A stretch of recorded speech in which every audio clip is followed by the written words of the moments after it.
straight to the authorities. And inside were items that immediately sent a chill through the investigation. The first was a flashlight, its batteries corroded, as if it had been used heavily before finally dying out. The second was a battered school notebook, its pages smeared with water stains and frantic handwriting that was almost unreadable. Some words were scratched so hard into the paper, they nearly tore through. And the third item was the most disturbing of all, a small handheld camcorder, scratched on the edges but still intact, with a tape locked inside. For the families, the discovery should have brought relief, but instead, it raised more questions than answers. How had the backpack ended up deep in the forest, miles away from the cave where the boys were last seen? Why hadn't the search teams, who had combed the area multiple times, ever found it before? And most unsettling of all, if the boys had carried the camera into the cave, how had it surfaced so far away without them? The placement seemed deliberate, almost as if someone, or something, wanted it to be found. Investigators quickly analyzed the contents, but the notebook offered only fragmented clues. Scribbles filled the pages, half-finished sentences, strange symbols, and words like, "not alone," and "keep moving," repeated over and over again.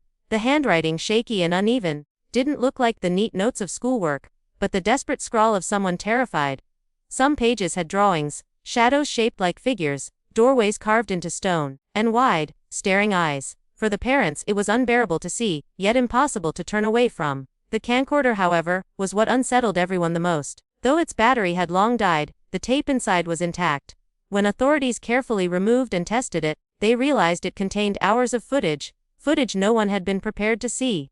The families were told very little, only that the recording captured the boys' journey into the cave, and their final moments before the tape cut off. Officials kept the exact details secret, but whispers soon leaked into town, whispering of things that made no sense, things that should not have been seen on camera at all. When investigators finally played the recovered tape, the room fell into a tense silence. The opening moments seemed harmless enough. The boys laughing, their voices echoing off the cave walls as they documented their adventure. Daniel was holding the camera most of the time, cracking jokes, while Aaron carried the flashlight, pointing it dramatically like a spotlight. Michael teased the others, daring them to go deeper. To anyone else, it looked like nothing more than a group of teenagers on a harmless thrill-seeking trip. But the tone shifted the further they ventured into the cave, and it shifted quickly. The footage grew darker, and more difficult to follow as the boys moved deeper underground. Their laughter quieted, replaced by nervous whispers. Aaron can be heard saying the air felt too heavy, as if it was pressing against his chest. Michael complained about a constant draft brushing against the back of his neck, though the camera showed no movement of air. At one point, Daniel pointed the camcorder toward a narrow tunnel,